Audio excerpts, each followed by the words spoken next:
नमस्कार साधकों, आप सभी का स्वागत है हमारे पवित्र चैनल साव प्रथम पर। आज हम बात करेंगे एक ऐसे महान ऋषि की जिनकी चेतना, जिनका ध्यान, जिनका ज्ञान और जिनकी अनुभूति केवल शास्त्रीय समझ नहीं बल्कि सीधी आत्मानुभूति का स्वरूप है। आज हम बात करते हैं महर्षि वामदेव की। ऋषि वामदेव, जिन्हें वेदों में ज्ञान के शिखर पुरुष कहा गया है, जिनकी वाणी ऋग्वेद के मंत्रों के रूप में आज भी गूंजती है, जिनके शब्द केवल उच्चारण नहीं बल्कि चेतना की जागृति हैं। संक्षिप्त पृष्ठभूमि। महर्षि वामदेव सप्तऋषियों की परंपरा के तेजस्वी ऋषियों में से एक हैं। इनका उल्लेख ऋग्वेद, यजुर्वेद, ब्राह्मण पुराणों और योगतंत्र परंपराओं में आता है। कहा जाता है कि वामदेव जी ने स्वानुभूति के माध्यम से परम तत्व अहं ब्रह्मास्मि का प्रत्यक्ष साक्षात्कार किया था। और आज का यह वीडियो सिर्फ जानकारी नहीं है, यह है आंतरिक जागरण के 11 द्वारों की यात्रा। एक ऐसा प्रवाह जिसमें हम वामदेव जी की शिक्षाओं को जीवन में लागू करने योग्य सरल भाषा में समझेंगे। चलिए आरंभ करते हैं। शिक्षा एक, आत्मा ही सत्य है। वामदेव जी का पहला और सबसे मूल सिद्धांत था, संसार बदलने का प्रयास व्यर्थ है, अपने भीतर को बदलो। क्योंकि व्यक्ति बाहरी जगत को वास्तविक मानकर दुख पाता है। किंतु वामदेव कहते हैं, आत्मा ही सत्य है, बाकी सब परिवर्तनशील है। वे कहते हैं, जो आत्मा को जान लेता है वह संसार को जीत लेता है। एक साधारण सा मनुष्य जब अपने भीतर उतरता है तब उसे समझ आता है कि हम शरीर नहीं है, हम मन नहीं है, हम विचार नहीं है। हम वह चेतना है जो इन सबको देख रही है। और जब यह अनुभव होता है तब दुख, भय, असुरक्षा स्वतः मिट जाते हैं। शिक्षा दो, अनुभूति ही ज्ञान है। वामदेव ज्ञान को पढ़ाई नहीं मानते थे। वे कहते थे, पढ़ा हुआ ज्ञान बुद्धि को बदलता है, अनुभूत ज्ञान जीवन को। कोई भी शास्त्र, कोई भी गुरुवाणी, कोई भी दर्शन, यदि वह हमारी दैनिक जीवन की क्रिया प्रक्रिया को न बदले तो वह केवल सूचना है, ज्ञान नहीं। इसलिए वामदेव ध्यान, मौन और आत्मनिरीक्षण को ज्ञान का सच्चा मार्ग बताते हैं। शिक्षा तीन, मौन ही सर्वोच्च मार्ग। वामदेव जी कहते हैं, शब्द मनुष्य को बाहर ले जाते हैं, मौन उसे भीतर वापस लाता है। जब तक मनुष्य बोलता है, सोचता है, चर्चा करता है, तर्क करता है, तब तक वह मन द्वारा नियंत्रित होता है। लेकिन जब मनुष्य मौन में प्रवेश करता है तब मन नियंत्रित होता है और चेतना प्रकट होती है। इसी कारण ऋषि परंपरा में मौन को संन्यास से भी बड़ा साधन माना गया। शिक्षा चार, प्रकृति के साथ सामंजस्य। वामदेव प्रकृति को ईश्वर का प्रत्यक्ष स्वरूप मानते थे। वह कहते थे, जब मनुष्य प्रकृति का सम्मान करता है तब प्रकृति उसे ऊर्जा, शांति और स्वास्थ्य देती है। और जब मनुष्य प्रकृति का अपमान करता है तब प्रकृति उससे सब छीन लेती है। इसलिए जीवन को सरल, संतुलित और प्राकृतिक रखना ही श्रेष्ठ मनुष्यत्व है। शिक्षा पांच, कर्म ही पूजा है। उनका स्पष्ट कथन था, सच्चा धर्म मंदिरों में नहीं, कर्म में प्रकट होता है। व्यक्ति का वाणी से प्रार्थना करना आसान है, परंतु स्वभाव से प्रार्थना बनना कठिन है। जब आपका कर्म ही शुद्ध हो जाता है तो जीवन ही एक मंदिर बन जाता है। शिक्षा छह, मन पर विजय ही जीवन की विजय है। महर्षि वामदेव कहते हैं कि मनुष्य का सबसे बड़ा शत्रु कोई बाहरी शक्ति नहीं है बल्कि उसका अपना मन है। मन ही दुख का कारण है, मन ही भय का कारण है, मन ही मोह, क्रोध, वासनाओं और भ्रमों का केंद्र है।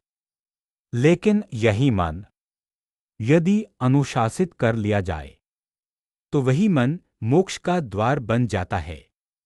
वामदेव कहते हैं, जो अपने मन को जीत लेता है वह संसार को जीत लेता है और मन पर विजय का एकमात्र मार्ग है सतत जागरूकता, माइंडफुलनेस।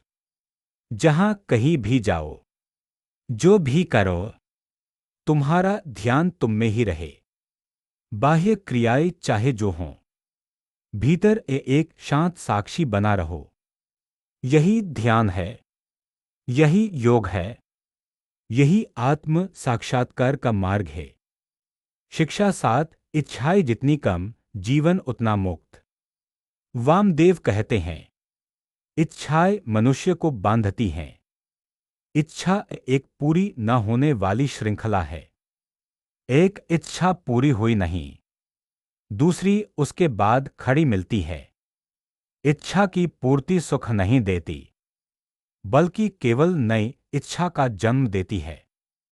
इसलिए वामदेव किसी इच्छा का दमन नहीं कहते। वे कहते हैं, इच्छाओं को समझो। जब इच्छा को देखा जाता है तो वह मन से अलग हो जाती है। जब इच्छा अलग हो जाती है तो वह हमें नियंत्रित नहीं करती। धीरे धीरे मन इच्छा से मुक्त होने लगता है और यही स्वतंत्रता मुक्ति है। शिक्षा 8, गुरु की महत्ता। वामदेव अपने जीवन में गुरु को अत्यंत पवित्र स्थान देते थे। वे कहते थे, बिना गुरु के ज्ञान केवल शब्द हैं। गुरु ही शब्दों में जीवन भरता है। गुरु वह नहीं जो केवल शास्त्र सुनाए। गुरु वह है जो साधक के भीतर की नींद को तोड़ दे। गुरु वह है जो साधक को उसका अपना वास्तविक स्वरूप दिखा दे। वामदेव कहते थे, यदि तुम अपने भीतर के अंधकार को जीतना चाहते हो तो ऐसे गुरु को खोजो जो स्वयं प्रकाशित हो। शिक्षा 9, जीवन का उद्देश्य आत्मबोध। वामदेव स्पष्ट कहते हैं, मनुष्य कितनी भी उपलब्धियां प्राप्त कर ले, धन, परिवार, ख्याति, उपलब्धि, ज्ञान, सत्ता, सब अंततः शून्य रह जाता है। क्योंकि मृत्यु के समय जो कुछ भी हमने बाहरी रूप से अर्जित किया है वह सब बाहर ही छूट जाता है। लेकिन जो भीतर अर्जित होता है वह मृत्यु के पार भी साथ जाता है। और इसलिए मनुष्य जीवन का एक ही उद्देश्य है, आत्मबोध। अपने वास्तविक स्वरूप को जानना, यह समझना कि मैं कौन हूं, मैं क्यों हूं और मेरे अस्तित्व का आधार क्या है। इसी को वे कहते हैं जीवन की अंतिम मुक्ति। शिक्षा 10, प्रेम ही परम शक्ति है।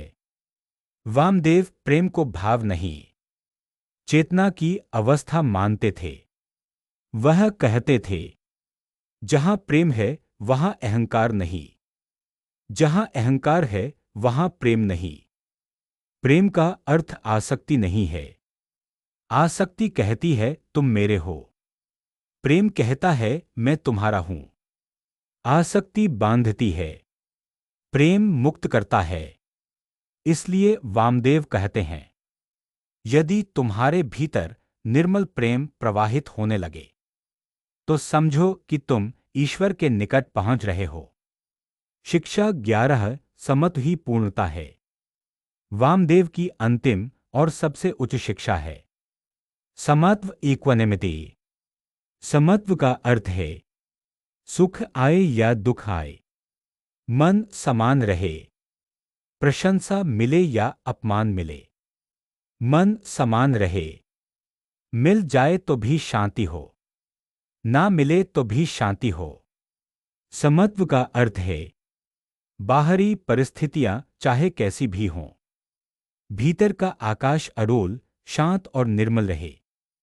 जो साधक इस अवस्था में आ जाता है वह जीवन के खेल को खेलता है, लेकिन उसके भीतर कोई खिलाड़ी नहीं रहता। यही है मुक्ति का अनुभव। साधकों, महर्षि वामदेव का संदेश गहरा है, परंतु कठिन नहीं। ये शिक्षाएं पुस्तकालय में रखने के लिए नहीं हैं, जीवन में उतारने के लिए हैं। आज से कुछ नया नहीं करना, कुछ छोड़ना नहीं, कुछ अपनाना नहीं, सिर्फ इतना करना है। हर बात, हर परिस्थिति, हर भावना, हर विचार को साक्षी भाव से देखना। देखना बिना निर्णय के, देखना बिना प्रतिक्रिया के, देखना बिना भागे। देखने वाला तुम हो, जिसे देखा जा रहा है वह मन है। जब यह भेद समझ में आ जाता है, यही से आत्मजागरण की यात्रा प्रारंभ होती है। यदि आज की यह गहन और प्राचीन शिक्षाएं आपके भीतर कहीं हल्के से भी स्पर्श कर गई हों, तो इस ज्ञान को अपने तक मत रखिए। इसे फैलाइए, बांटिए, जीवन में उतारिए। कमेंट में लिखिए, मैं साक्षी हूं। यह शब्द केवल टिप्पणी नहीं, एक प्रतिज्ञा होगी। और यदि आप ऐसे ही सनातन ज्ञान के प्रवाह से जुड़े रहना चाहते हैं, तो चैनल सावर प्रथामा को लाइक करें, शेयर करें और सब्सक्राइब करें। हम फिर मिलेंगे एक और ऋषि ज्ञान यात्रा में। तब तक शांत रहें, जागृत रहें और स्वयं को पहचानते रहें।